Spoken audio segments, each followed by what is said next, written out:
Carolyn. How are you? She's growing. Yeah, fourth grader already. How are you doing? Jenny's coming.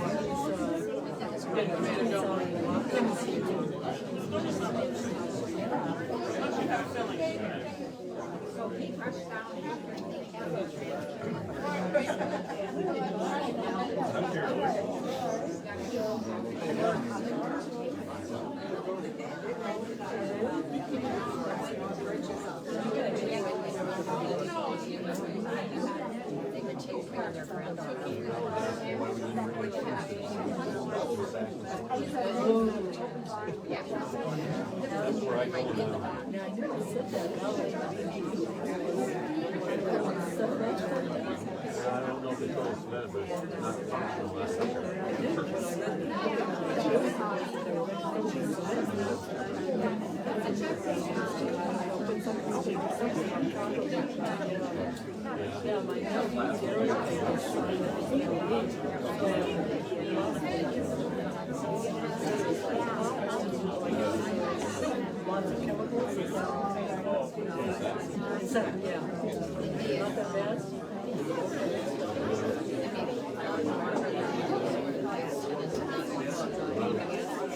I'm there usually adding cold water. Towards the end of the day. That's first time. Sharon Carter told me on paper for He waits until we're moving the room inside. And then he complains. No,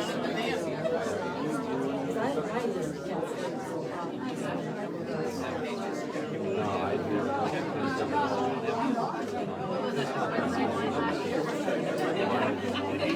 Anything remotely not going through it again.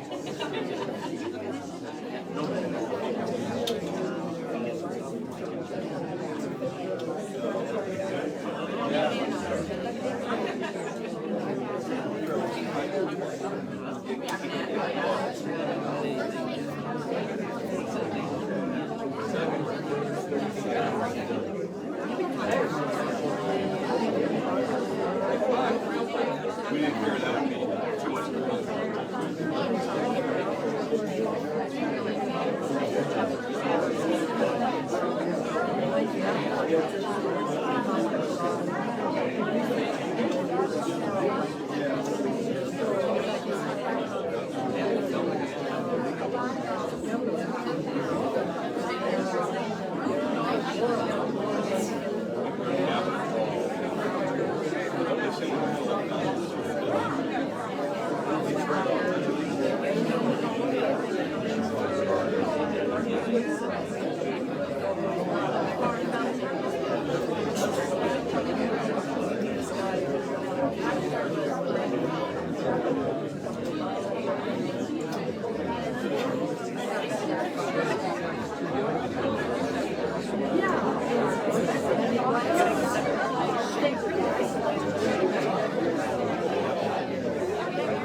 It's streaming to Facebook.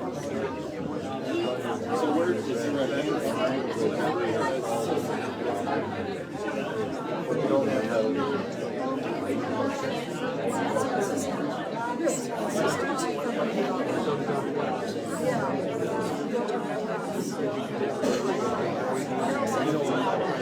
Maybe I should.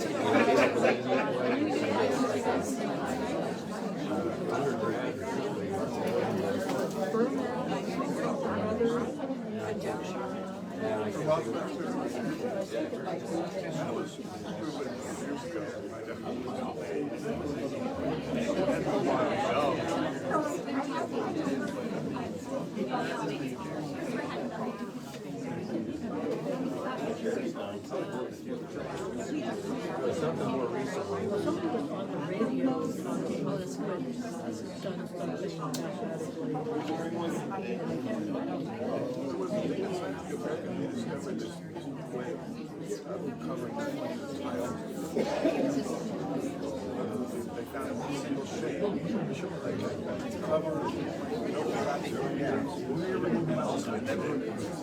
You're kind of work on one of the water. Every once in a while, you're going to have a trail and get over the top of the ridge. level down, way beyond. I stopped analytical days, and that was right after the dipping season. There was more than one driving in at the time. Jackson, thermodynamics. I got pretty good videos.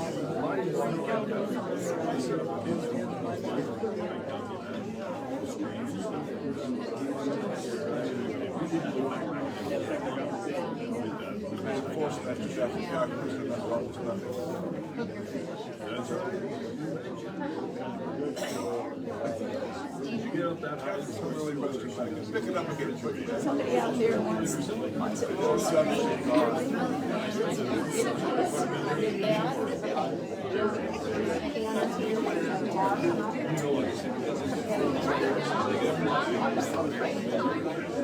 Remember that my freshman math group was dropped by Caltech. Is this on? Don't know if that's true, but Good afternoon. Good afternoon. Good afternoon, everybody. Your host, Quinn, here is not 100%. I've been under the weather all week, but I'm very proud to make this introduction today, so please bear with me a little bit if I'm a little slow. Thank you for attending and welcome. And I'd like to thank today Angie Bennett. She's the reason that we're all together.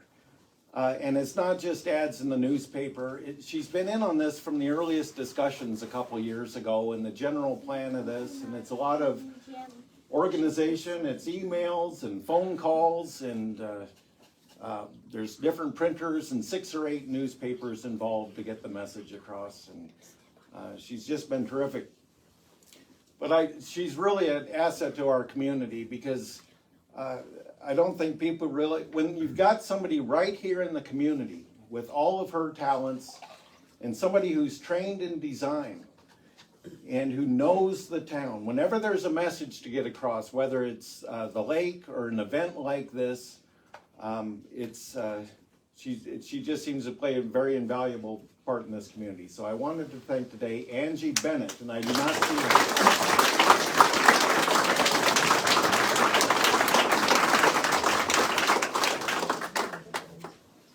Our guest today is a native of Boone, and I heard he was 5 years old and he went outside and looked around and said, "I'm going to climb the biggest mountain in the world." He did so. 20 years later, I was in Des Moines at the time, and this was a big deal. It seemed like he was on the front page of the Register about 50 times, and all the television stations in central Iowa. If you want to know more about Mount Everest, the 1996 season on Mount Everest was very tragic. It was very dramatic, would be a better word. And this outdoor writer, John Krakauer, wrote this bestseller, Into Thin Air, the following year, 1997. This is how I knew about Mount Everest. And it was very shortly after that, if you were in central Iowa, you started hearing about Charlie Wittmack left and right. On Wednesday, May 21st, 2003, Charlie becomes the first Iowan to summit Mount Everest. And at that time, there were only about 700 people in history going back to Sir Edmund Hillary 50 years prior to that, in 1953. The press had quite a time with this, and when he got back to the Des Moines airport, and by the way, if you're at the top of Mount Everest, how long do you think it takes to get back to Iowa? 2 weeks. It takes you 1 week to get out of the Himalayas if you're lucky with the weather. And at that point, you're only on the other side of the planet. So it takes a good 2 weeks. He was at the top on May 21st. I'm sure this was into June at some point. And when he got back to the Des Moines airport, this was after 9/11, 2003. And security, as you know, is on the second floor at the airport. So nobody's going up there. They put a barricade on the first floor all the way across that long hallway and I remember on TV, they showed him bounding down the stairs to the main floor and running up to the barricade to see his family and friends. It was a very fun, exciting story to follow this. Charlie Wittmack becoming the first Iowan to reach the top of Mount Everest. After this, he becomes a public speaker. This is when he and I got acquainted the following winter, about 20 years ago now. And he also got involved with some healthcare related projects. For one, there's an oncologist in Des Moines, and Dr. Richard Deming, who's taken cancer survivors to places like Kilimanjaro. Who better to be your guide on an exotic trip like that than Charlie? There isn't one. I know. He's taken me on, I've gotten to travel with him in some pretty unusual places. And he's fun and knowledgeable. In August 2010, he successfully swims the English Channel. There's a very small group of people. It's called the Peak and Pond Club. The peak, of course, is Mount Everest. Those that have successfully reached the top of the world's highest mountain, and the pond refers to the English Channel. Those that have swum the English Channel. Our guest today is member number 3 of that club, ever. The next day, he literally got on a bicycle on the beaches of France. I was there. And that starts a 9,000-mile bike ride across Asia back to the Himalayas. And the following May of 2011, he climbs Mount Everest for a second time. He called this a world triathlon. Swim, bike, climb. If this ain't enough, we welcome to Lakeview today a scholar. Because on his way to Mount Everest, he also gets through the College of Law at the University of Iowa, and he's a practicing attorney in Des Moines. Please welcome to Lakeview my friend, Mr. Charles Wittmack.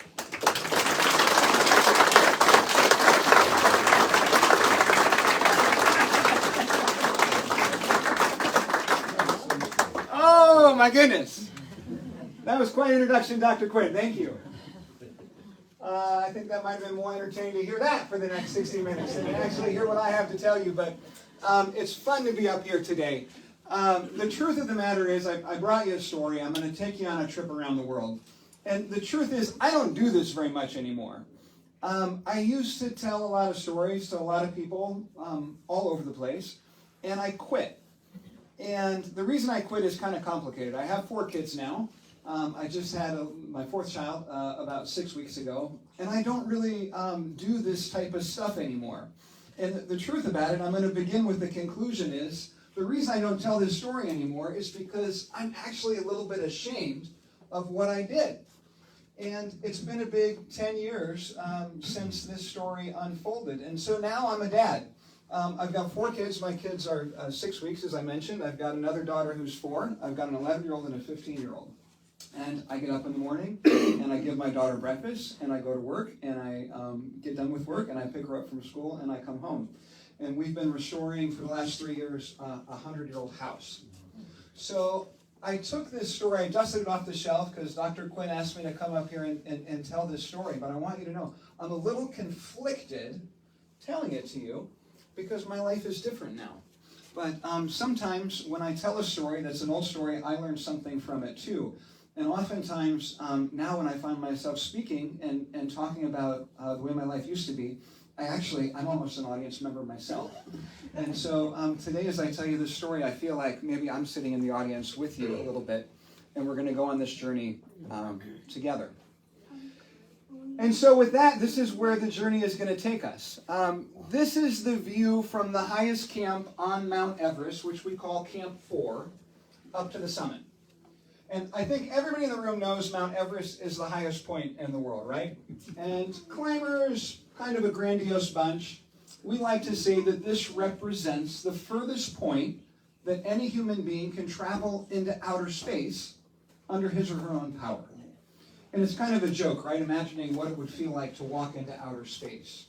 But on top of Mount Everest, there's just a third of the oxygen that we've got down here in Lakeview. Just a third. So your body needs to conserve that oxygen for the muscles it needs to climb the mountain. And it shuts down everything else. Now the joke, fortunately, is the first thing to go is your brain. So up here they say you have the intelligence of a small child. If you said 5 words to me, I wouldn't be able to remember them long enough just to repeat them back. It takes you about 30 minutes to tie your shoes. It takes you almost 2 hours to get dressed. So everything up here is happening in slow motion. So the entire distance here from Camp 4 to the summit, it's just about 1.5 miles. But that's going to take most climbers about 30 hours to complete round trip. 30 hours just to walk 1.5 miles and home. So, people always want to know where this journey began. So today I'm an attorney. Dr. Quinn mentioned that one of my clients is something called the Explorers Club in Manhattan. It's a group of folks that have been promoting scientific exploration for over 100 years. It's actually the guys that started National Geographic. And so through the Explorers Club, I've had the opportunity to travel around the country and around the world and talk about exploration and adventure. And people always want to know where my story begins. And it begins here with you guys in Iowa. And this is a photo that I think is a lot more familiar to most of us. This is a photo of my family's farm over around Boone. And so people think it's a strange thing that this kid would come from a farm in Iowa. We're 700 miles from the closest mountains. We're 1,200 miles from the closest oceans. And how can I spend my life climbing mountains and swimming seas? And the story actually starts even closer to where we are today with a library. And so when I was a little kid growing up on the farm, I had an older sister. She was a big bookworm. She used to read a lot. I was usually outside, getting into trouble, getting into mischief, busy. And she would try to give me books to read, to interest me and, frankly, get me doing something more productive. And one day she gave me a book about this guy. And this is a gentleman named Captain Webb. And in 1876, Captain Webb became the first person to swim the English Channel. And I read this story, and I realized very quickly that it wasn't a book actually about swimming. It was about a book about a guy who decided to do something that the rest of the world had concluded was impossible. And I fell in love with that idea of having this dream that was so big, everybody else just knew it to be impossible. And he did it. And so I ended up going to high school in Des Moines. I got a job working at a bike shop after school, fixing bikes. I ran on the cross-country team. I swam on the swim team. And as I participated in those 3 sports, I started getting interested in triathlon. This was back in the early 90s. Triathlon was kind of first getting big. And I started thinking to myself, like Captain Webb, what could be the world's toughest triathlon? And I thought, well, if I could swim the English Channel like Captain Webb, if I could climb Mount Everest like Ed Hillary, and if I could somehow combine those 2 ideas with a bicycle ride, maybe that would be the world's toughest triathlon. So I was about 13 years old when I came up with this idea. And I always joke, being a kid, I think I was young enough to still be able to dream really big, but also I was smart enough to know I shouldn't necessarily tell my mom about this plan. But I had to get started. And so it was this big 20, 30-year-long project of trying to figure out how to get from where I was in Iowa around the world to the summit of Mount Everest. And so I ended up graduating high school early. I started working full-time when I was 16, and I started college early, and working full-time, starting college, and being in high school at the same time, I was saving all the money I could to go on my first expedition. And so when I was 17 then, I was still a little short. I went down to Bankers Trust in Des Moines, and this is still in the days of relationship banking. They loaned me $10,000, if you can imagine, to go on my first big climbing expedition. To get the loan, I had to meet with the president of Bankers Trust, and he said, "Son, do you know how much money that is?" And I said, "Oh yeah, of course, sir, I know how much money it is." And I didn't. I didn't know how much money $10,000 was, and I learned how much it was making $8 an hour after I got back from that expedition pouring concrete. It took 2 years to pay off that expedition. But I started learning, building these skills sort of step by step to get from where I was to where I wanted to be. The next big step was to get doing some longer bicycle rides. And so some of you may remember Chuck Offenberger. He was a reporter for the Des Moines Register, the Iowa boy, and he was one of the guys that started RAGBRAG. Well, when Iowa turned 150 years old, Chuck did a bicycle ride across the United States as part of Iowa's sesquicentennial. And so I was 17, I called him up and I said, "Hey Chuck, you need a bike mechanic? I'm your guy, I'm also Chuck." And he was nice enough to hire me, paid me $20 a day to ride my bicycle across America with him in 1995. And then I ended up back at college.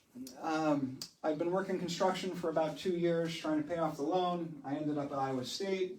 Some of you here are members of the Iowa State Climbing Club. I joined the climbing club, and I started organizing climbing trips for other kids at Iowa State.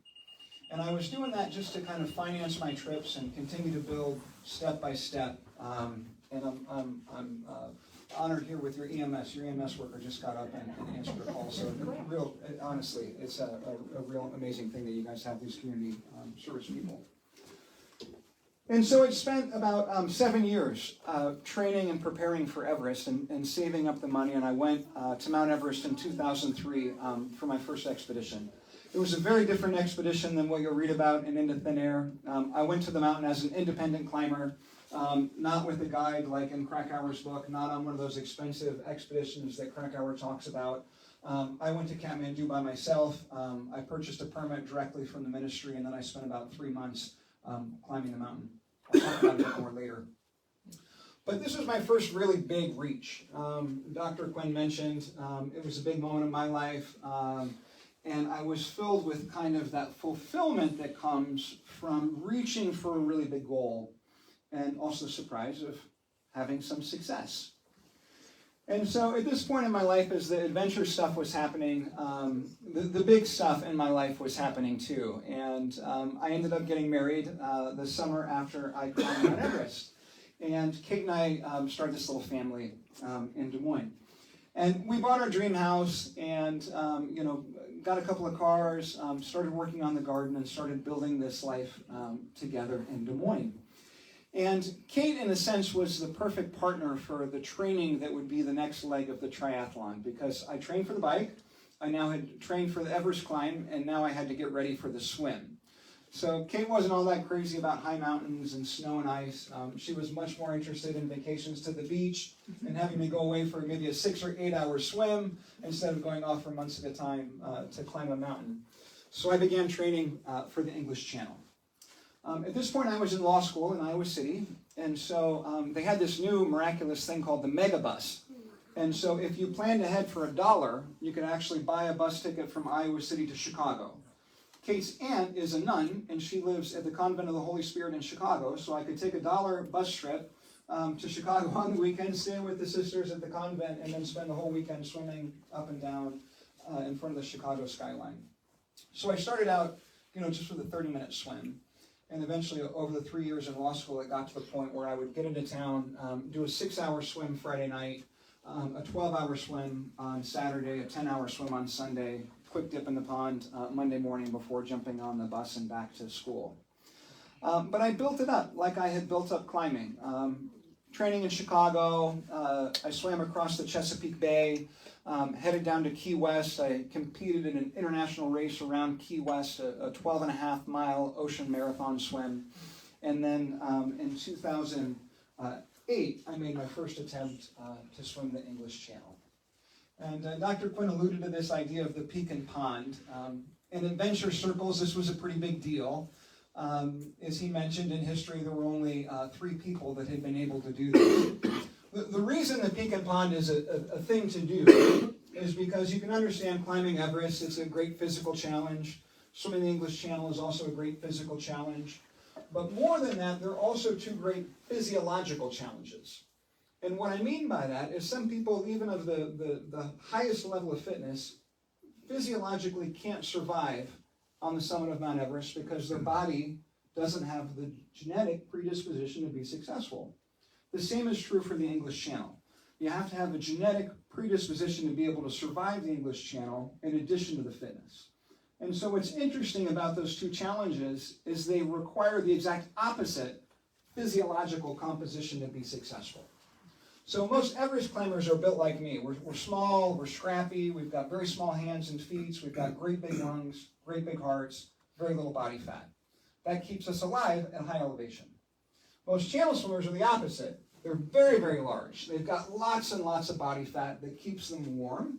They've got giant hands and feet that make really good paddles. And then they've got a smaller heart and smaller lungs, which slows down their circulation so they don't get hypothermic in the cold water. So in history, there were only 3 people to pull this off, and I headed over in 2008 to make my first attempt. And I got home, and the big things were happening again. In the adventure life, there was this dichotomy, which was my family unfolding. And so Kate and I welcomed our first son, James. And some of you are parents, I know, and you've been on this journey. You know what happens when you have kids. Your priorities change. And the things that you thought were really important when you were younger, all of a sudden aren't that important anymore. And some of those big ideas and those dreams you had when you were a kid kind of go up on the bookshelf and maybe begin to collect a bit of dust. And so this was a very, very happy time in our lives. You know, James was a great kid. We lived backed up to this park, and we could go hike the trails and have fun. And you know, life was really good. And then one day, Kate went in for her annual exam. And at the end of the exam, the doctor came back and he said, "Hey, there's something that's just a little bit strange. We want you to come back down tomorrow, bring Charlie. We can do a biopsy and check it out." We went down the next day, we did the biopsy. The test result came back as inconclusive, at which point we were introduced to a surgeon who wanted to go in and take a look. And it was about 2 weeks later that we were at Mercy Hospital in Des Moines when the surgeon came out of the operating room with my wife and told me that Kate had cancer. And so that was a very difficult journey for us. As part of Kate's cancer diagnosis, we were told that it was unlikely that she'd be able to have more kids.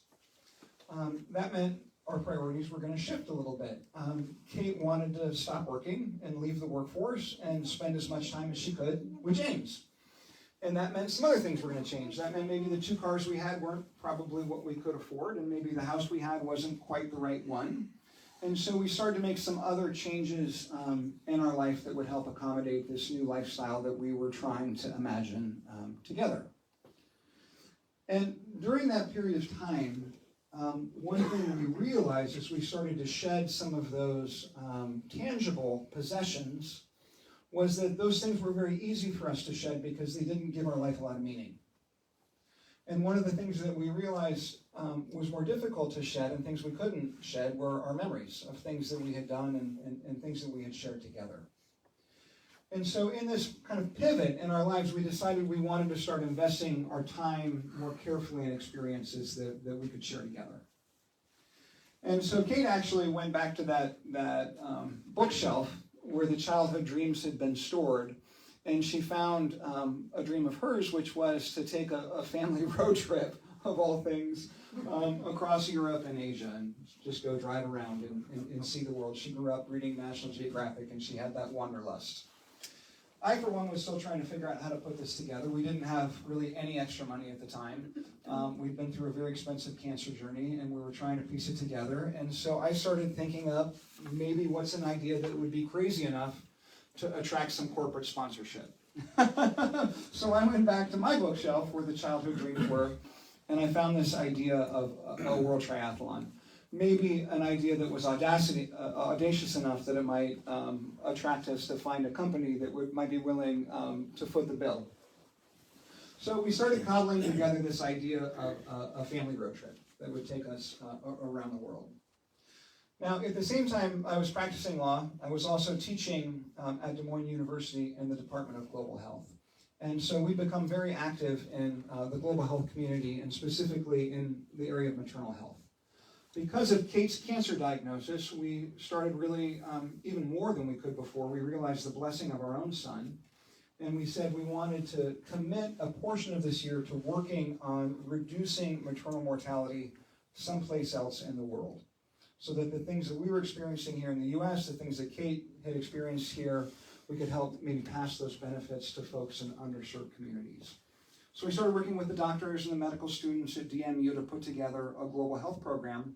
It ended up in partnership with Save the Children, and our family made a commitment that we were going to train 1,000 nurse midwives in Nepal.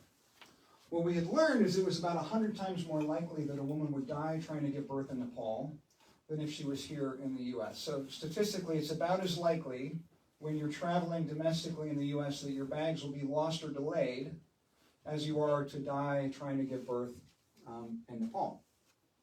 And so we spent about 2 years putting that program together, working with Save the Children. And as we did that, our lives were really suddenly filled with this meaning and this fulfillment that we felt like we'd been missing. And it was a real paradigm shift for us. And what we realized was if Kate had never been diagnosed with cancer, none of that good stuff would have ever happened. And so we started thinking about ways that we could help other people that had a cancer diagnosis have that same transformation. Start to see a cancer diagnosis as a starting point instead of as an end. So we put the World Triathlon together, as a physical triathlon, but really more of a humanitarian triathlon, where we had these 2 global health projects that were wrapping around this family adventure. Now, the funny thing that happens when you're a guy like me is if you leave a big dreamer alone for 2 years to plan a trip, guess what? The trip is going to get bigger. Okay, so it wasn't enough to just swim the English Channel and ride a bike to Mount Everest and climb Everest. I decided I wanted to try to do an expedition that would be 100 times the length of an Ironman. Okay? That meant that we needed a longer swim. Just swimming the English Channel wasn't going to do it. So we headed around the world. We headed to London and got to Great Britain. And what I decided to do was actually to start off at the head of the River Thames, swim the length of the River Thames from the Cotswolds down through Marlborough and Oxford, through London, under the London Bridge, out to the North Sea, and then swim the North Sea to Dover, and then across the English Channel to France. Altogether about 250 miles. I'd then jump on a bike in France, ride the bike around the world to Kathmandu, and then by foot through the Himalayas, and then ultimately, about 10 months later, hopefully to the summit of Everest.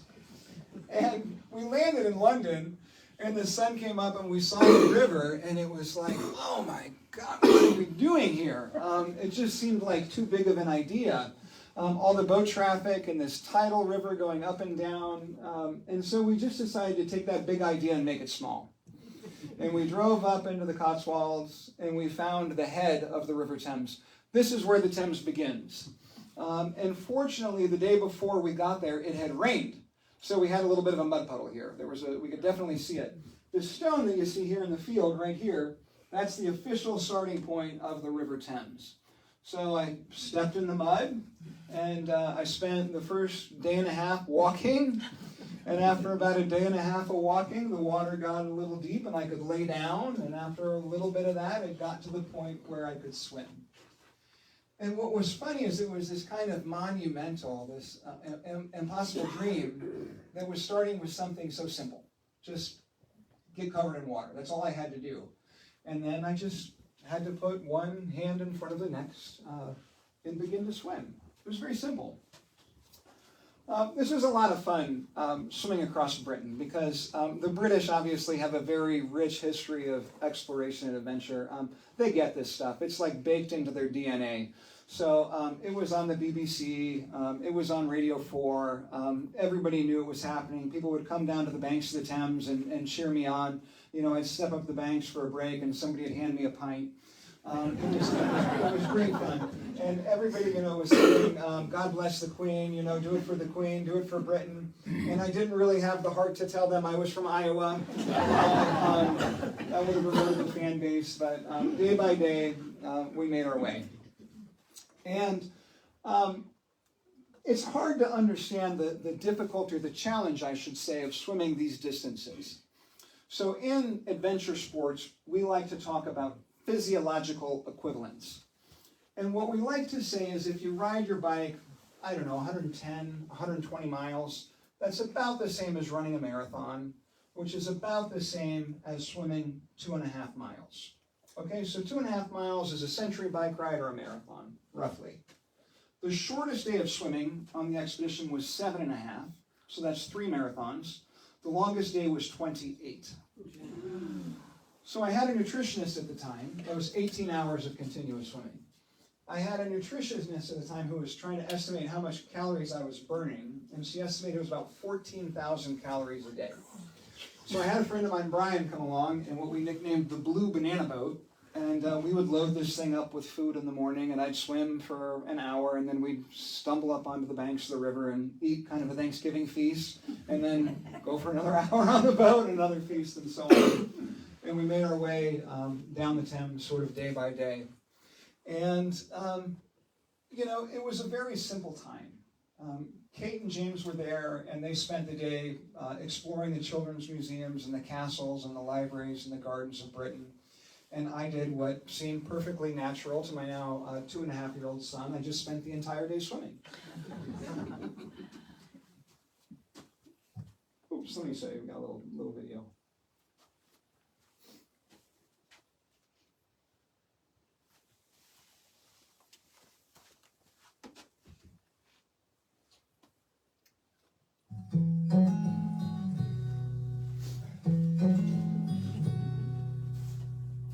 I can come and go as I please. I can see winter through these trees, barren branches of missing leaves, sway in the wind and wave to me. Well, you can follow the advice of your heart, always looking for a place to start. Place to start is the hardest part. It always seems in your dreams. I am a visitor. I am a visitor. I am a visitor.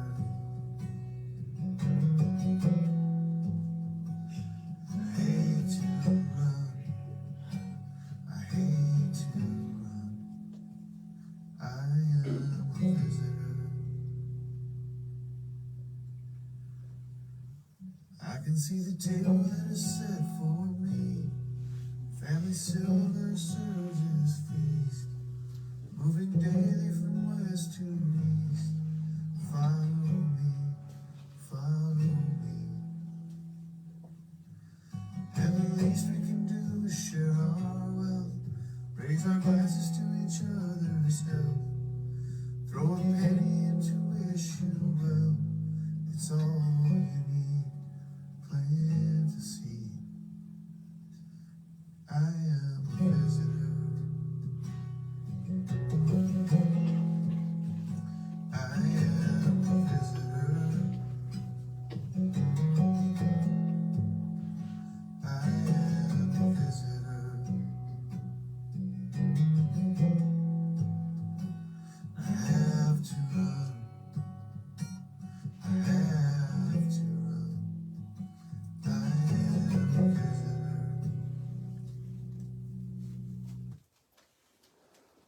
I love to show that clip because it just, I think, really captures the essence of the simplicity of life.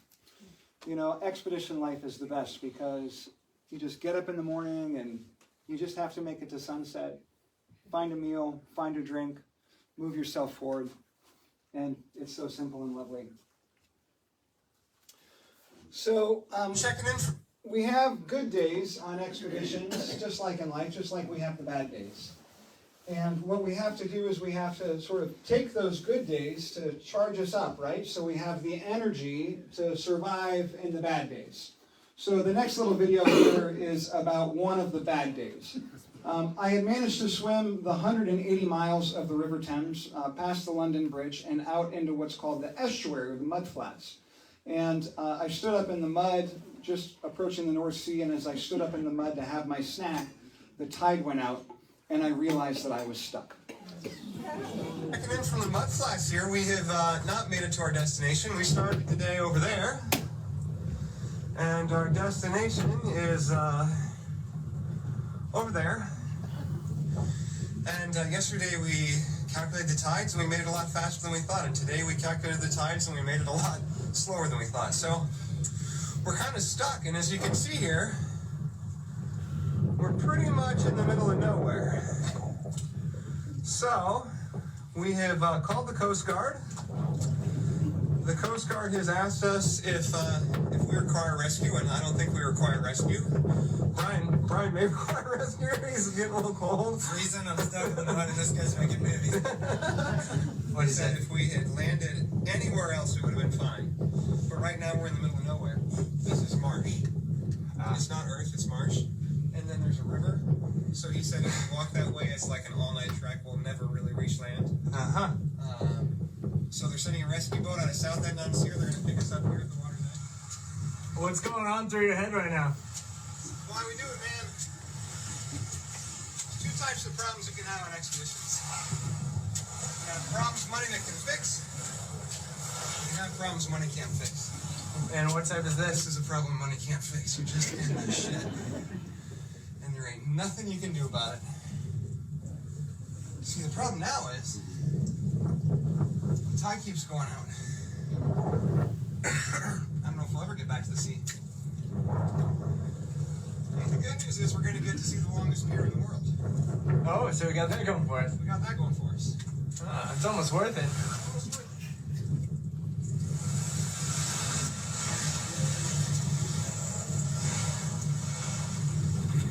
We're getting rescued, by the way. Charlie's never had to get rescued before. I'm glad to be a part of it. 19 years of doing this stuff and never rescue. So tonight. This is how nice the people in England are. They actually thanked us for calling and offering to get out of the water tonight. They didn't want us going through the shipping channel in the dark. So today, this is what swimming the Thames looks like.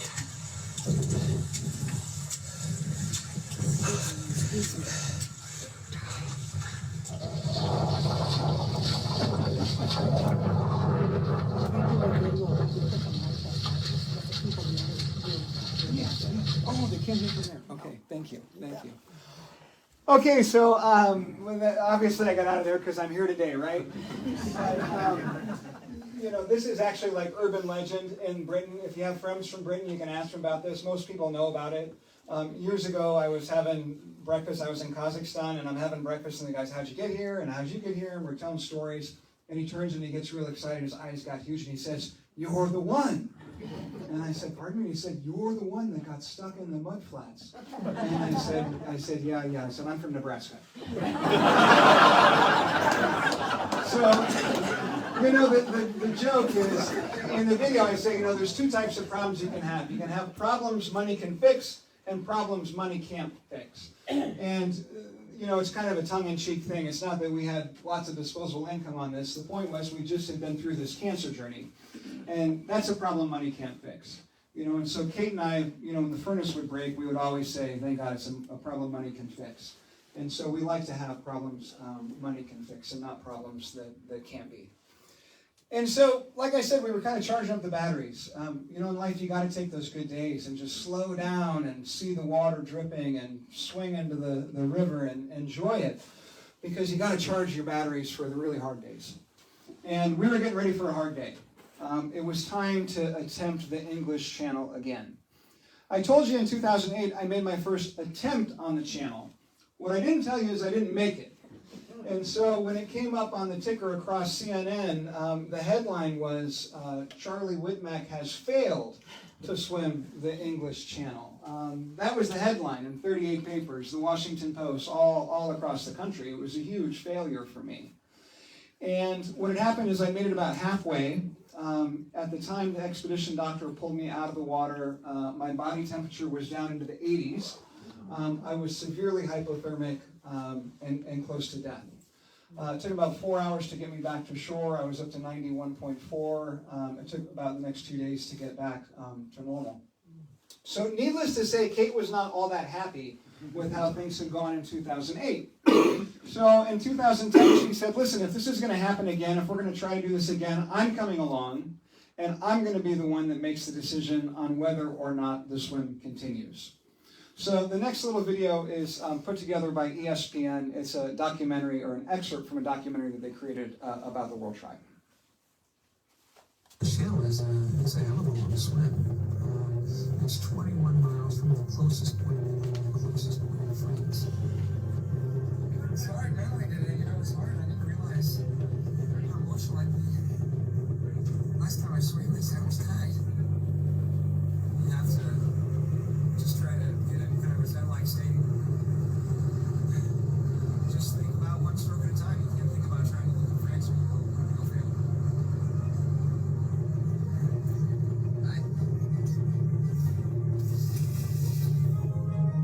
Takes most people around 12, 14, 16 hours. And so for the first third of the swim, you get pushed up north towards the Arctic Circle. For the next third, you get pushed down into the Atlantic.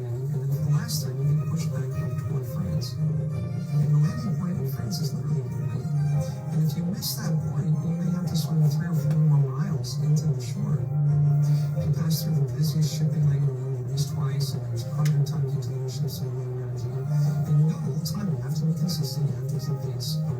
I felt strong that day. I felt like things were coming together. And then in the afternoon, there was sort of panic. I got blown out and seeing by the higher current. When you see this swimming, you know it means you're missing the tide. So I was mentally trying to deal with the fact that I was going to be in water for nearly 4 to 6 hours. And that's tough. As I kept swimming, there was a... I don't think we're able to hear that. But I don't know why the audio is not working very well. The drama, and you saw a cameo appearance by Dr. Quinn. Did you see him on the boat? So the drama of the day is that when you're trying to cross the channel, the tide is pushing you twice. So it's like a giant river. So for a third of the swim, you're getting pushed up north to the Arctic Circle. For the next third, you're getting pushed down into the Atlantic. And the idea is you have to time it all just right so that you hit that point and land on Cap Grenay in France. If you miss the point, you get swept out into the sea by the higher current, and you have to swim another 3 to 6 hours to make it into Calais. So the big drama in the film was that we ended up... Do we need a mic? We're okay.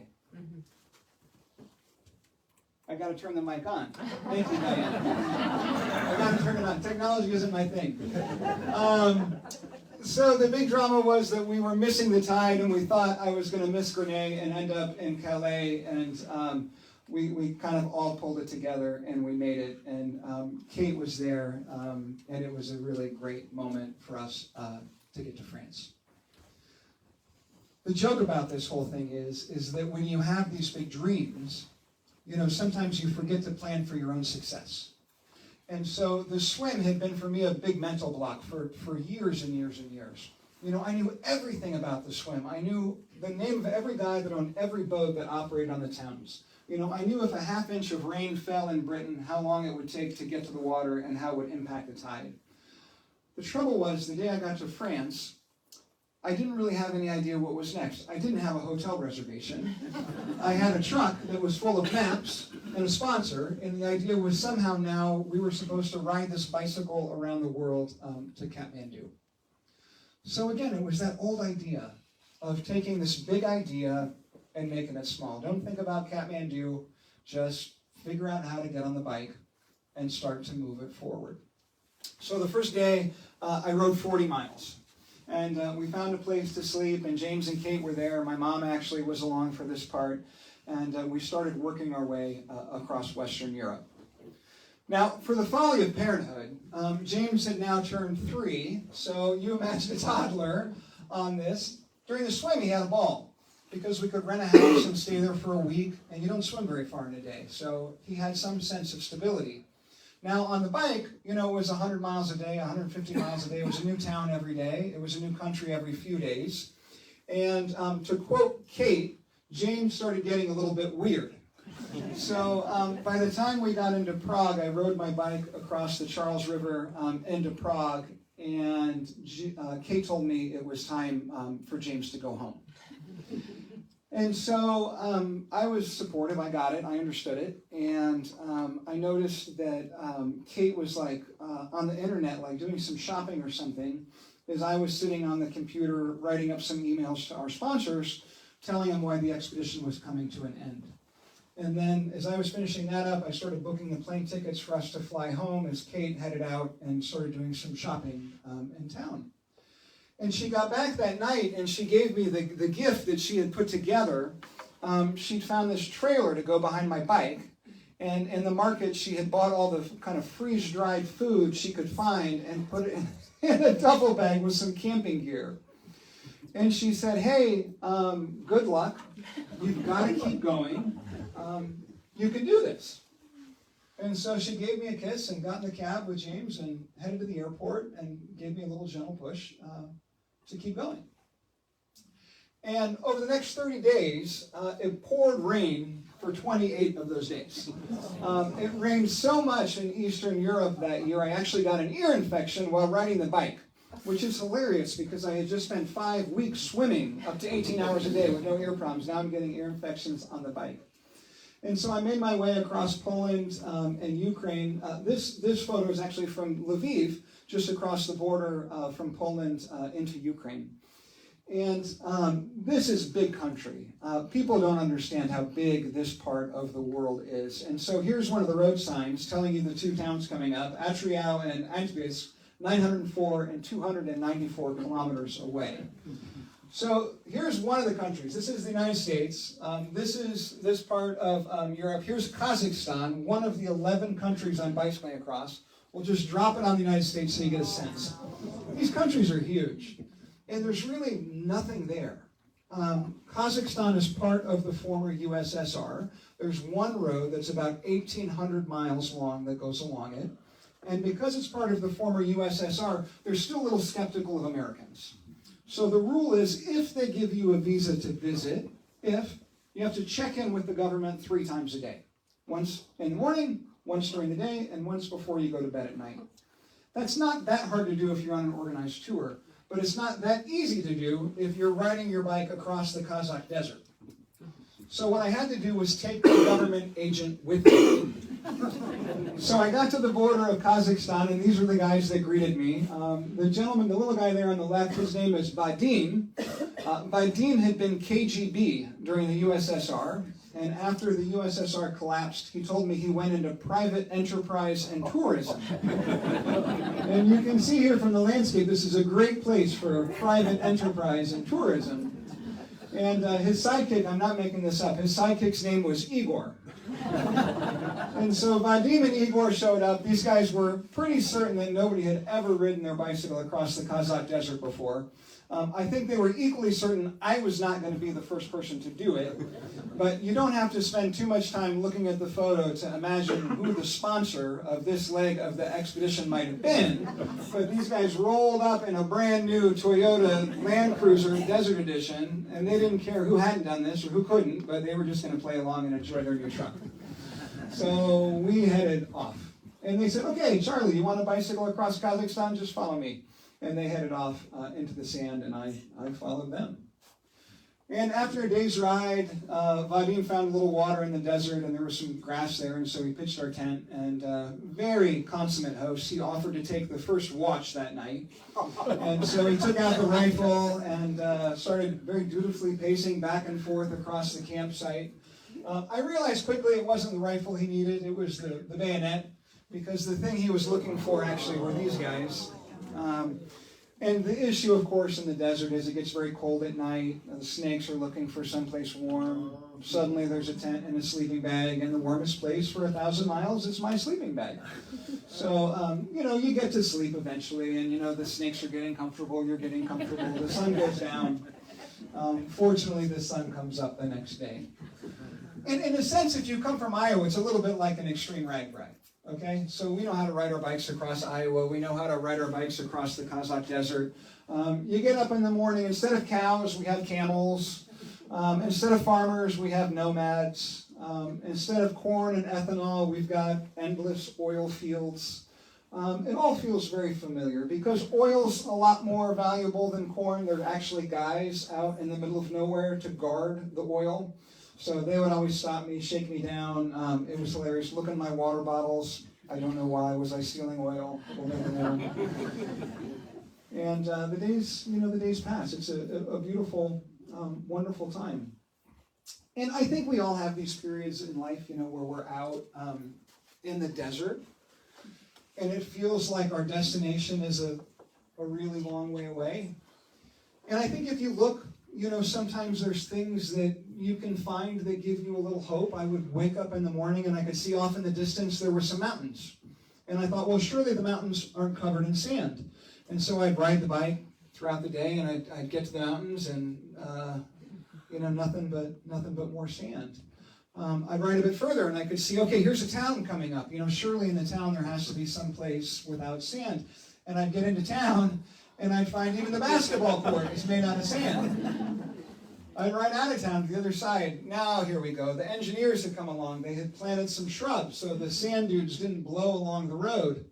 But the poor guy, he quit just as soon as he began, and the sand was now deeper than ever. So I spent 28 days riding a bicycle across sand dunes. And this is not what I had planned to do, right? Remember, I was on this family road trip. I was going to hang out with my wife. I was going to be with my kids. We were going to hug a lot and do stuff together. It was going to be real fun. And now I'm out in the middle of this desert on this challenge that is truly becoming biblical. There's sand in my ears and my eyes and my nose, everything. The place I didn't even know I had were all full of sand. And I decided to quit. So I got into my pack and I took out my map and I could see that there was a town coming up with a train that would take me to a town with a plane that would take me to an airport and bring me home. And I decided to quit. And in that moment of quitting, I was sort of freed from the burden of the expedition. It was over and I just relaxed. And I just started to enjoy it. And I took out my camera, and I think for the first time I noted that vanilla sky. And I started taking these pictures of this endless vista, this endless sand, and the beautiful blue sky and the clouds, and just feeling the emotion of this moment and this place. And as I looked through the camera, I saw two people, nomads, walking through the sand. And I thought, that can't be right. And I itched my eyes, and I took my zoom lens, and I zoomed in on these guys. And I could see they were doing the same thing. They were rubbing their eyes, too. They were looking at me. And so I started to walk toward them as they started to walk toward me. And we had this improbable meeting on this sand dune in the midst of the Kazakh desert. And I said to these guys, I just said, where are you from? They got really excited. They said, from France. And I said, where have you come from? And they said, from France. And I said, my God, how long have you been walking? They had to think about that. About 2.5 years. I said, where are you going? And they said, back to France. The other way. They pointed across China. And I said, how long do you think that'll take? They said, maybe 6 more years. These guys were on an expedition they called Tout un marché, to walk the earth. They had started as a team of 8 from Paris 2.5 years earlier. They made it halfway across the Kazakh desert. They were down to 2. I've been suffering in this desert for 28 days. These guys had walked that same distance over 6 months. So as we were sitting there chatting that afternoon, I realized there was something really different going on with the way these guys were thinking. And I started thinking about myself. And I thought, all right, here I am. I'm an American. I'm a lawyer. I'm a triathlete. In every area of my life, I had been trained to evaluate my success based on the success of the people around me. Okay? As a lawyer, I always wanted to beat my opponent. As an American, I always wanted my flowers to be a little prettier than my neighbors. As a triathlete, I always wanted to kick that guy's butt in front of me. And because of that perspective, success in my life was always limited by the success of the people I observed around me. What I realized about these guys is they weren't doing that. These guys had something I call a performance perspective. Every day they were just getting up and competing with themselves. They were just going a little bit further than they had the day before. And I realized in that moment, if I was actually going to try to achieve some things that everybody else knew was impossible, I had to stop thinking about who hadn't done it and why I couldn't. And I just had to start thinking a little bit about how to do a bit more than I had the day before. And so I got back on the bike and I started to ride. And about 2 weeks later, I ran into the northern tip of the Himalayas, a section called the Tian Shan Mountains. And the last day riding up into this section of the Himalayas, it was 120 miles all across snow and ice. And this is the border of China right here from the former USSR. And I slipped across the saddle just at dusk and rode down the funnest ride ever down the other side of the Himalayas. Into the Taklamakan Desert and into China in the village of Kashgar. I'll tell you one funny story. The guys finished Tuta Marche. They walked around the earth, and I'm in touch with them now, and they remember me vividly. They thought it was hilarious. They were like, "Oh, you were the American that was in such a hurry." So as they've been walking, I said, "Hey guys, gotta go. Good to meet you. I gotta keep moving."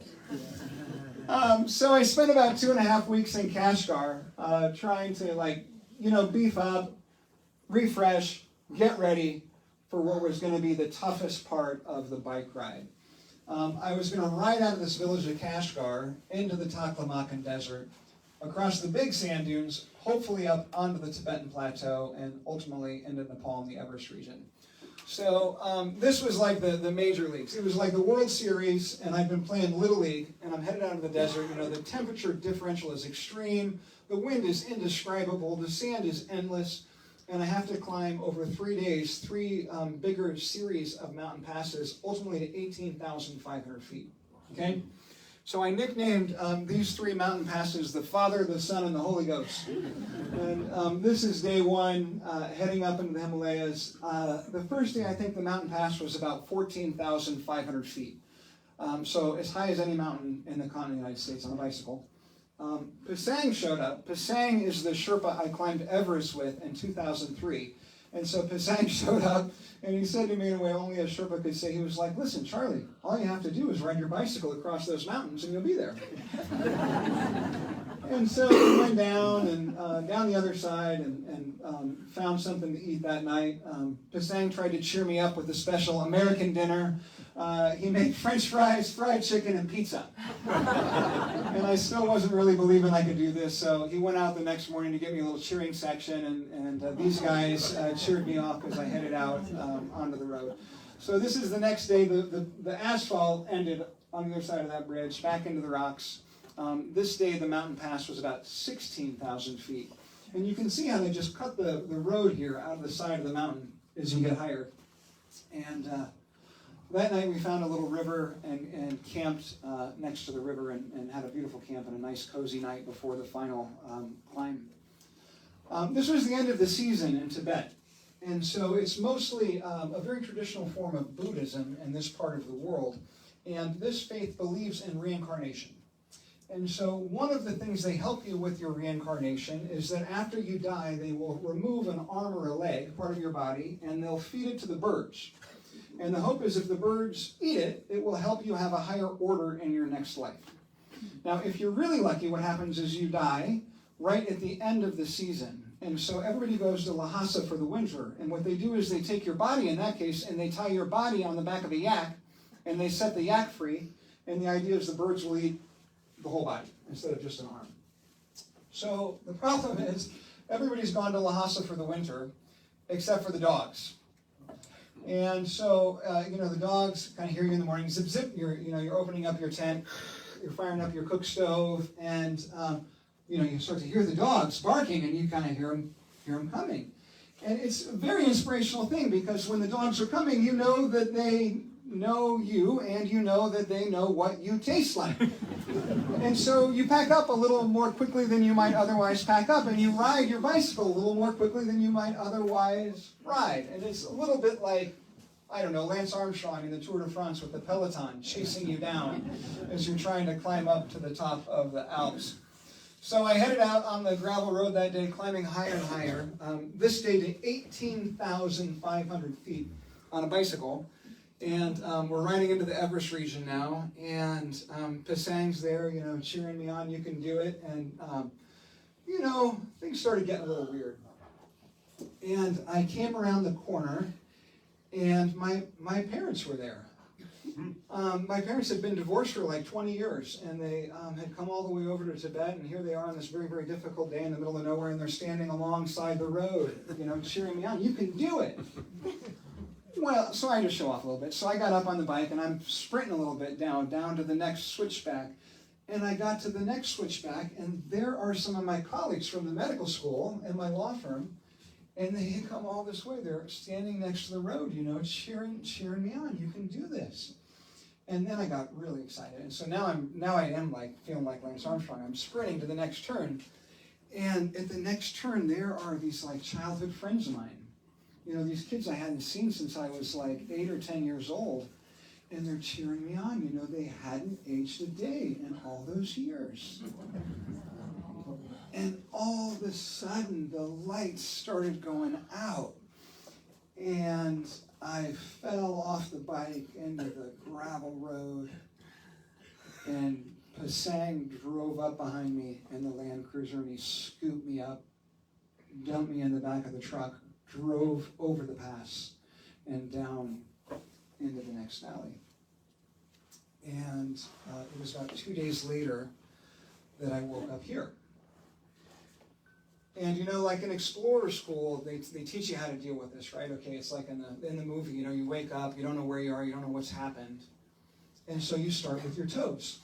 And so I started to feel my toes, and I could feel that I was missing 4 of my toenails. And I remembered that happened when I got stuck in the mud flats. The mud flats were full of garbage and steel and glass, and my feet had gotten all cut up, my toes infected, and my toenails had fallen off. And I got a little higher, and I could feel my knee, and I felt there was some gravel in my knee. And I remembered that happened after I rode out of the desert in Kazakhstan. I got hit by a car, and I had a bunch of road rash in my knee still. I went a little higher. I realized I had a hernia, and I remembered that happened when I was climbing with all that weight through the Alps. I got a little higher. I realized I had an abdominal muscle that was distended. And I remembered that happened when I got hospitalized in Britain with amoebic dysentery. And then I got a little higher, and I realized I was coughing up blood. And that's when I knew I'd had a pulmonary edema. I'd climbed a high elevation too fast, and my lungs had filled with my own bodily fluid. And that's when I realized I'd lost the vision in my left eye.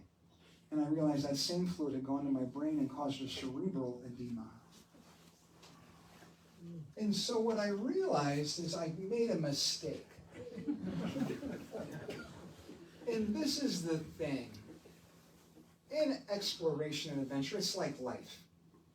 At night, we lie awake and we have fear. And the thing we are afraid of is that big catastrophic failure, right? That one mistake we make that's going to sweep our dreams away. But that's not actually how we fail.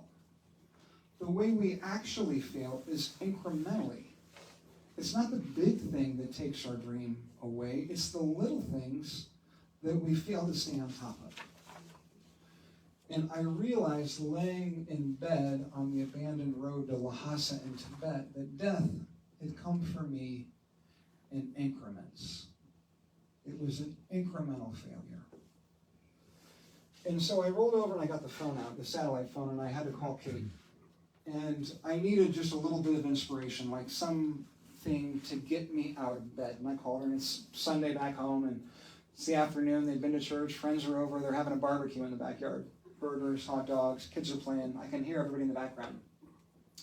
And she tells me at the end of this conversation that our son, James, 3, has just figured out how to swing in the swing today all by himself. You know, the toddlers, all by myself, all by myself. And in that moment, everything in me that was physically broken was matched with an emotional breaking. And I fell apart. And the next day I got in the back of the Land Cruiser and we drove down the Friendship Highway to the airport, and I jumped on a plane and I flew home. And I got back to Des Moines University where I teach, and they have something there called the Human Performance Lab. And I went down there and I said, hey, plug me in. You got to check me out. I'm broken. And the deal was, in my mind, I had to convince all my sponsors that I was physically broken because I couldn't explain to anybody the emotional breaking that I had really suffered. And so they plugged me into these machines, and it's very high tech, and I spent like 2.5 days going through all these tests and procedures. This is me in 4D. And they come back at the end of this test, and they say, they've got really bad news. What they said was at the beginning of the expedition on this test, I had scored above the 99th percentile. So it was a high enough level physiologically that they couldn't quantify it, okay? And what they were saying at this point was all they could say was that I had blown the barn doors off the prior tests. And that's what should happen, right? If you're working out for 16 to 18 hours a day at elevations of up to 18,500 feet for a year, you should be in pretty good shape. The reason that was a problem was because I had to be physically broken in order to justify being a quitter. And I wasn't. And so I was kind of trying to figure out what to do about this, and it was Christmas. And so the family was all together. This is my son James, this is my niece Caroline, and we had this really great Christmas together. And Kate was very gentle. And after Christmas, she sat me down and she said, you know, when this expedition started, it was really all about everybody else. And she said, at some point, it became all about you. She said, if you can get back to your mission and put your purpose behind your passion, maybe your path is going to get a little easier to find, and maybe your path will get a little lighter to carry. And so she sort of gently pushed me in, and she kicked me out. She kicked me out. and I jumped back on the plane, and I headed back around the world to Kathmandu, and I got in the truck with our partners who Save the Children. And instead of going back up to where I'd fallen off the bike, I went out into the villages, and I met the kids in the villages, and I met the women that were being educated at the health outposts that the project had funded. And after I met the new nurse midwives, we went out into the village and we got to spend time with some of the moms who had had a safe labor and delivery because of the availability of these frontline health workers. And they introduced me to their kids. And when I looked into the faces of these little kids, I saw James. And my path got a little lighter, and my path got a little easier to follow. And so Kate had said something else before I left. She said, you know, don't overlook the gift of this blessing. And she said, if there's something we've learned on this expedition, it's that how rare is this opportunity to pursue something that you've chosen, to pursue a sport or a hobby. In the history of humankind, that's unique to this time period that we're living in. And really in the rest of the world, that's an opportunity that's unique to just a few of us. That we can choose a sport, that we can choose a hobby, that we can choose a pastime. And she said, you can't overlook that gift. You have to take time to savor it, to enjoy it. And so we headed up into the Himalayas, and we climbed 3 peaks, just having fun. Bagging peaks, one after the next after the next. And it was just spectacularly beautiful. And we got down and we decided to climb 3 more peaks. And so we headed up the Himalayan range. And this is kind of the tableau of all my childhood dreams, you know, all the books I had read. It was stories on every peak that I had read as a kid growing up in libraries like this in Iowa. And we got to the top of now the 6th peak, a mountain called Imjase, the island peak. And this is the Everest region, you know, the tableau of all my childhood dreams. And I'm standing on top of this mountain, and I'm filled with this feeling of humility, but also realizing, what a small piece each of us play in this majesty of creation. But also realizing what a difference we can make if we just commit to being part of the change. And so I stumbled down the hill, and I connected with these guys. This was the last leg of this triathlon, was this trek. And we had sponsored 24 cancer survivors to trek along with us into the base camp of Mount Everest. And it was an amazing group. This is the first project for what became Above and Beyond Cancer. We had 5 women here that had just finished treatment for breast cancer. We had 3 men that were actively undergoing chemotherapy during the expedition. And we walked and climbed and crawled into the base camp of Mount Everest. And one of the climbers is right here, this in the pink hat, this woman named Kathy Wenahan. Kathy's got a condition called neurofibromatosis. She has hundreds, maybe thousands of tumors in her body. Sometimes they lodge in her spinal cord, they lodge in her eye, they lodge in a joint. So she has very poor balance, limited vision, impaired mobility. And she trekked and climbed and scrapped and scraped. And on her way into Everest Base Camp, there was a day she just slipped and fell. And as soon as she hit the ground, she just kind of bounced back up and with a smile kept on going. And I realized very quickly Kathy probably had more motivation like in her little fingernail than I had in my entire body. And we climbed together then into the base of Everest. And these guys had achieved their dream. They packed up and headed home. And I got another call from Kate, and she says, "Hey, all you have left to do is climb Mount Everest." So I headed up. And I shared with you earlier I'd climbed Everest the first time in 2003. Spent about 3 months on the mountain. 43 days climbing over those 3 months. When I reached the summit in 2003, I did that only after spending 3 days without food or water and a day above 25,000 feet without oxygen. The day I reached the summit that year was about 70 degrees below zero, and I was the only person to get to the top to come down with all my fingers and toes. So this time it was the opposite. It was the opposite. I spent 43 days climbing the first time. This year I spent 6. I headed up to the higher camps early in the season. Beautiful conditions. I got up to Camp 3 and felt great. And I radioed down to my teammates and I said, "Hey guys, I'm up here. Things look good. I feel good. I'm just going to carry this pack of equipment up to the 4th camp, the highest camp. And then I'll come back down. I'll rest, recover. We can team up. We'll figure out the rest of the climb, later in the month." And so I headed up to Camp 4, and conditions were just perfect. I felt perfect. And so I thought, well, let's just pitch the tent. Might as well just spend the night up here at 26,000 feet.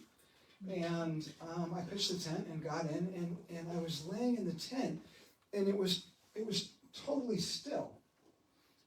This is up in the jet stream wind, so the tents are often flattened by the wind. It's a very, very difficult place to camp, and everything was just still, like I was camping at the Lake and Boom.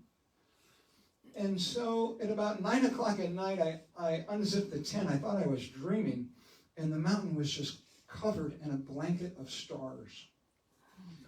And I thought, well, maybe this is my moment. And so I was alone. Another team had tried to climb up that night, a British climber with 4 Sherpas. They had failed. They had turned around to come back down. So the trail had not been broken, and there were no lines attached to the mountain. And so I climbed back the other team. They became very concerned. They thought I'd lost my mind. And they radioed down to base camp to tell the base camp that there was a climber that was attempting to free solo to the summit of Everest. And I just kept going. It was perfect. And as the sun came up the next morning, I was at the Hillary Step, which is this last 70-foot section of rock. It's named after Ed Hillary, now Sir Edmund Hillary, who was the first person to climb Everest. He figured out how to climb this thing in 1953. And everybody that's climbed it since uses ropes that have been placed there. The ropes are replaced. And I didn't have anybody there to climb with to hold the rope for me while I placed the rope. So I realized I made a mistake. And I started getting really frustrated because I was so close. and I started punching into the snow. And as I punched into the snow, my fist caught something, and I pulled it out, and it was all these old ropes from years before. And so I thought, well, if they're still here, surely they're stuck with something.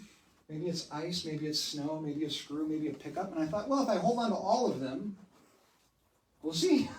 So I started pulling on the ropes up this 70-foot section of rock at 29,000 feet on Mount Everest. And you can see the ropes in the slide. And I got to the top of the Hillary Step. Another 100 yards of perfect snow to the top of the world. And so I was back on Everest, perfect conditions. It was actually a little warm. I unzipped my suit because I was at risk of overheating on top of the world. And I've got to tell you, it feels incredible to achieve a dream that you've spent 20 years pursuing. But as I stood there on top of the world, I looked back and I thought about, the beginning. I thought about Kathy and the cancer survivors. I thought about the nurse midwives. I thought about all of the things that had come from the expedition. And I realized, yeah, it's an incredible sense of fulfillment that comes from achieving your life's ambition. But that really pales in comparison to the feeling that comes from giving birth to the dreams of others. And so in this moment, I knew that the dreams of my future would be of a very different form. So today I got to close with one last thing that I'm only closing because Dr. Quinn is here, but Dr. Quinn has been a great mentor to me for a long time and a great supporter. And one of the things he taught me, among many more important life lessons, was how to solve the Rubik's Cube. So when I got to the summit of Everest, this was something I did for Dr. Quinn. So one last video.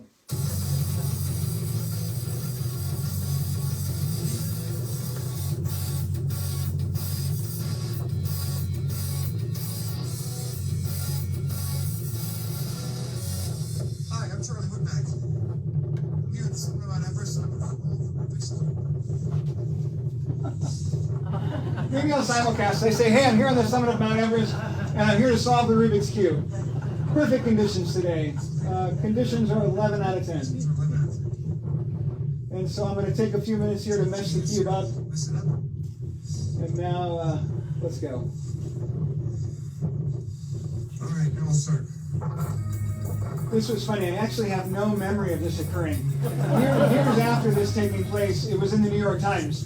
And I was literally in a plane, and I was flying across America, and there was a story about strange things with the Rubik's Cube, new speed records and whatnot. And they said there was even a man that solved the Rubik's Cube on the summit of Mount Everest.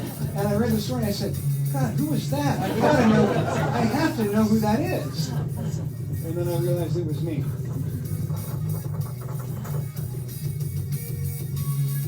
So this was, we can't hear the footage, but this was actually a promotion for Save the Children. And Save the Children in Nepal was the co-sponsor of we sponsored the nurse midwife program through them. And so they ran this online as part of the Everest campaign. And you'll see the text slides here in a minute. But this was a really wonderful thing. This actually attracted the attention of the Bill and Melinda Gates Foundation. Apparently, Bill Gates is also a Rubik's Cube solver. He was very interested in it. He saw the video. And so the Gates Foundation underwrote additional grant funding to help support the maternal health programs for Save the Children.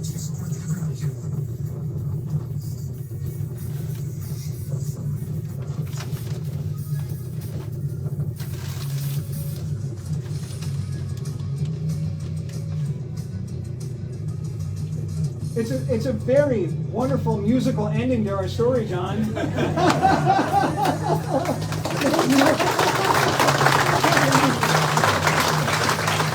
to be remembered here a long time, Charlie, I can tell you. This has been a marvelous talk. I need a few minutes at the end. I've got a few small gifts for him, but some questions from the audience? Yeah. Somebody's got to have, right here. Did you have snakes in your tent? Let me take the mic because I know people are listening. The question was, were there snakes in the tent? No, there weren't snakes in the tent. The snakes climbed under the tent. So they're not in the tent or in the sleeping bag, they're underneath, and that's where it's warm. But these are non-venomous. So you So can it feel wasn't them really, under you you can moving feel the snakes when you're under you. sleeping. What's that? When you're sleeping, trying to While you're sleep. sleeping, yes. They're pretty big, it's not that big of a deal. Another question? How many bike tires did you go through? How many bike tires did I go through? 23. My rule was, no, 23 inner tubes. Inner tubes. Bike tires I can't tell you, probably about 6. My rule was if I had more than 3 flat tires in a day, I would stop immediately and camp wherever the third flat occurred. And that happened twice. Yeah. Another question? Yes. Yeah, I was wondering about the pollution in the Thames, and then I wondered if the amoebic dysentery that you mentioned being hot. That's a great question. She said, how about the pollution in the Thames, and was the amoebic dysentery caused by that? It was. We actually had some educational programs as part of the expedition, and one of the stories we told was a success story about the Thames getting cleaned up. And so just about the time I did the swim, they found seahorses in the Thames. And so like many of our rivers here in the US, there have been more environmental protections that have helped improve water quality, and the Thames is one of those stories. It's much, much, much cleaner now than it used to be. The joke in Britain still, however, is that that's a small river that feeds a lot of people. And so the joke is between Oxford and London, the water in the River Thames goes through 7 people.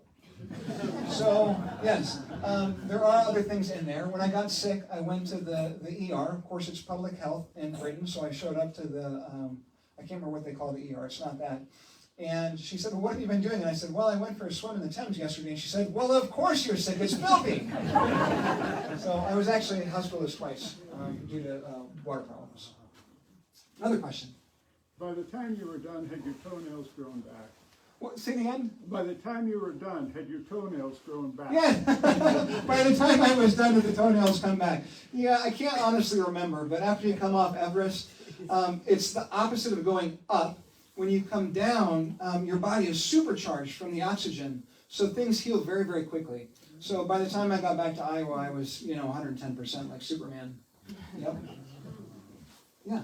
2 real quick questions. One is that in Storm Lake we have a Kiwanis Club that helps children. We have a triathlon fundraiser. Would you like to come? Oh, I've been invited to a triathlon in Storm Lake, yes. And the second question is, now that you've been at the top of the world, have you ever thought about going to the Marianas Trench? Okay, so the question was, I've been to the top of the world, what about going to the bottom? And so this is an Explorers Club project. So I mentioned I'm the legal counsel for the Explorers Club. There's about 1,800 people in the Explorers Club. There's 180 fellows. I'm very honored to be one of the 180 fellows. Most of the rest of the fellows are people that have walked on the moon or been to the bottom of the Marianas Trench. So what was it? Must have been about 6 or 8 years ago. I had the honor of officiating the meeting where a flag had been on the moon with Buzz Aldrin. It had been to the top of Everest with Jim Whittaker, and it had been to the base of the ocean with James Cameron and Don Welsh. So I was there at the meeting. The photo ran in the New York Times with those 3 gentlemen in the picture. And if you look really closely, you can see my arm and just the side of my picture, but not me.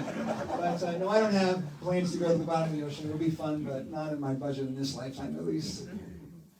Somebody over here? Question? Yeah. So you mentioned you have 4 children. Yes. How did that come about? Thank you. Yes, she says, so you've got 4 children. Yeah, so another day I'll have to come and tell you the story of the last 10 years, but there have been 2 big chapters since the end of the World Triathlon. I came home from the World Tri, and Kate and I were very lucky. We had another child, who's Jack, our second son. And then my life of adventure actually continued.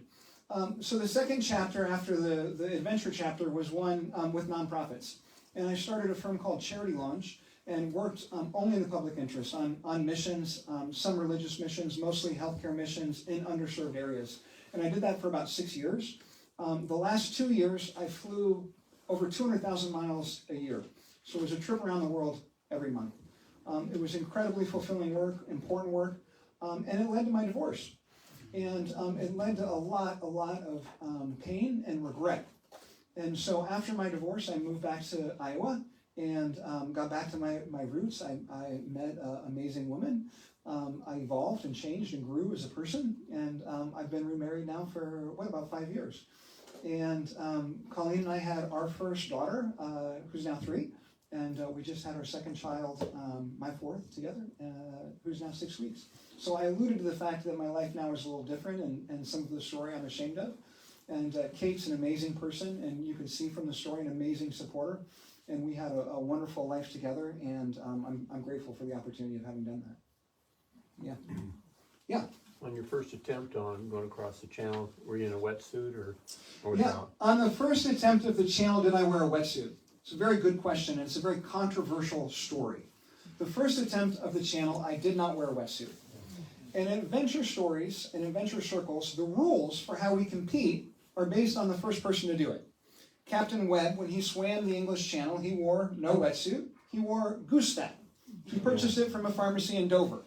So the rules for the Channel Swimming Association, that's the oldest association, they require you to wear goose fat that's purchased at the same pharmacy in Dover where Captain Webb bought his. That's what I did my first time. Now, in modern circles, when the adventure changes, now it's a triathlon. So there's a second association called the Channel Swimming and Piloting Federation, and they allow triathlon rules. They allow for the use of a wetsuit. So the adventures there's one where you start in London. Let me get this right. You start in London, you run to the coast, swim across the English Channel, and then ride a bike into Paris. And then this is the first World Triathlon. So wetsuits are allowed for whoever tries the World Triathlon next. One more question? Yeah. So what advice would you have for people who are looking to get into world adventures and excursions and just looking for a place to start? Yeah, how to get started. How to get started. It's a very interesting question. For me, the thing I always liked about expeditions was the physical challenge, the financial challenge, and the logistical challenge. And I had to build those three incrementally. So when I was young, I spent a lot of time reading books, a lot of time training, and then working construction, pouring concrete, saving every penny I ever had. When I climbed Everest the first time, I sold my car, I sold everything I owned, and that's how I paid for it. When the expeditions got bigger, they were big enough that I couldn't afford to pay for them anymore, so I had to find ways to attract corporate sponsors. So that was a whole process of learning how to negotiate sponsorships and meet with corporations and try to attack those things. So the story is, one, with starting small. And the way we achieve big things is through small steps that start by just taking a single step. World Triathlon is the same thing as doing the triathlon in Storm Lake. It's just something I spent 20 years working on. So if you spend 20 years working on anything, you can achieve anything. We could walk on the moon if we spend 20 years. At this time that we're living in right now, spend the next 20 years, I think really anything can be done. It's just done in very small increments. And what I tell people is the bigger the challenge is, the smaller your next step is, the more you have to focus on that immediate next thing that's coming up. Bigger challenges, smaller steps. Okay, I'm going to hang out after Dr. Quinn finishes, and so if you have more questions, come up and say hi, and I'd love to talk with you more. But thank you. Three gifts. Everybody who comes here gets 3 gifts. Lakeview has its own winery 2 miles north of town. Now, are the Phillips here today? No? They've got a dry red I like a lot. It's called Happy Harvest. Their winery's called Rustic River. So take this back to Des Moines with you. Thank you. Bottle of red. Thank you. After Art was here in October, I started thinking what would be a unique gift for my friend Charlie. I learned that the quintessential, the typical gift for an attorney is a fountain pen. So first I had to find out what a fountain pen was, and I talked to a jeweler friend, and we talked about engraving it. It just didn't work out. And then I looked online, there's a Mont Blanc fountain pen that's kind of high-end. That very week of Thanksgiving, it's funny how these things work out. This is the front page of the Des Moines Register. The front page article is an artisan in Valley Junction. His name is Robert Beers, and he's the only artisan of fountain pens in Iowa. He's had a store in Valley Junction for 20 years, and the next time you're in Des Moines, I recommend you go in it. It's like a jewelry store. It's all display cases, but it's thousands of pens that he makes. He makes them out of wood and different metals and acrylics. He's got a couple lathes in back. It was very interesting. Anyway, I called him and we hooked up a couple weeks ago and he gave me a tour and he gave me, this is about the best fountain pen he makes. And sometime you're going to have to take this back, open up it and show it to him. Brilliant. And sometime take this back to him. He'd be thrilled to know who the recipient is. And there's a couple different metals. The base is acrylic, but he'll tell you all about making that. That is gorgeous. Then, on the way back, I swung by my friends the Jensens at Trophy Plus and Breda. Are they here today? No. Well, I asked Jim, how can we personalize this for Charles? And I said, can you engrave this and can you put a plaque on this leather box I was given with this? I don't know what type of etching this is, but it's got Charlie's name, JD, and today's date, and he put on Lakeview Speaker Series. So even if you don't use said fountain pen, you can put this on your counter in your office. Remember your day in Lakeview. Thank you. I sign a lot of papers these days.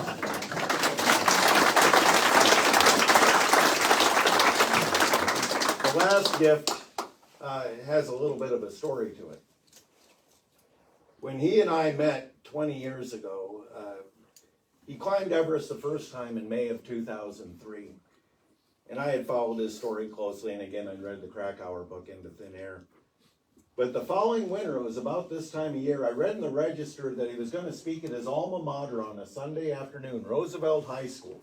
And I went to that, and that gym was packed. You couldn't have got somebody in there with a shoehorn, I don't think. And I asked him to sign a poster. He was signing that day, and he would remember me from that. However, the next week, I dropped a line to his lawyer office downtown.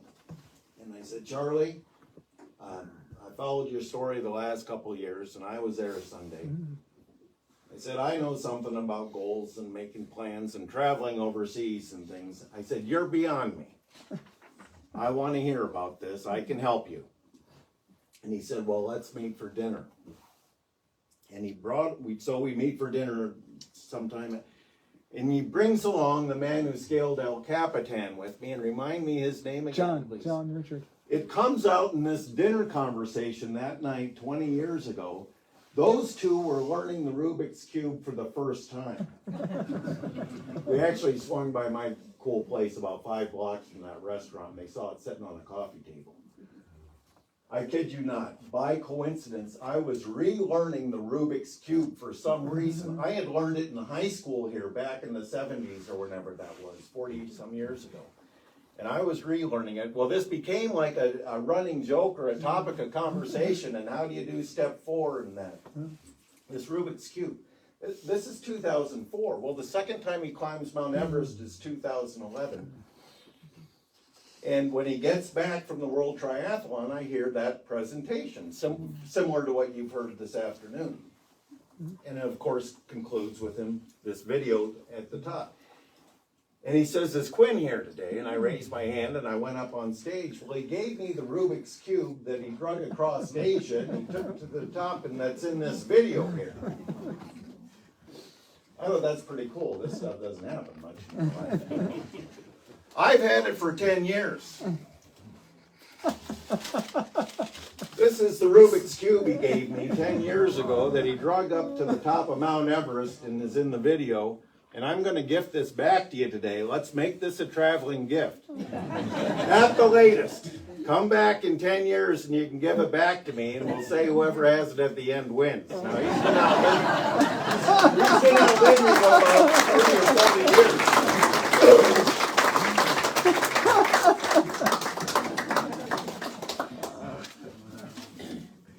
Charlie, again, you're going to be remembered. It's been a lot of fun knowing you, and I've gotten to see so many things I wouldn't have afterwards. I could give my own talk about some of the things we've done. But thank you for coming up here, and I'd like to thank everybody for attending again this afternoon. And good afternoon.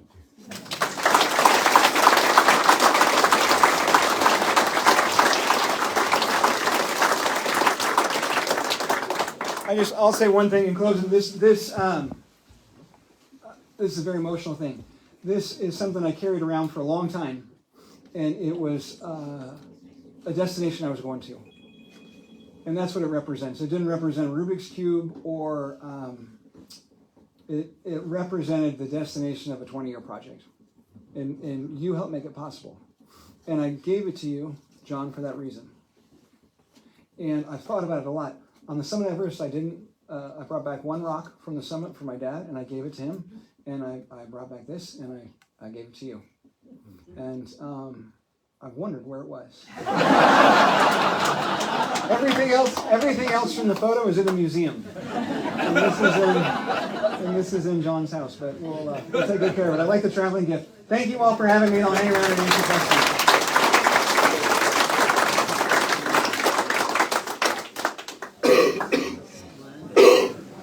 I have a question. Okay. So you said that your wife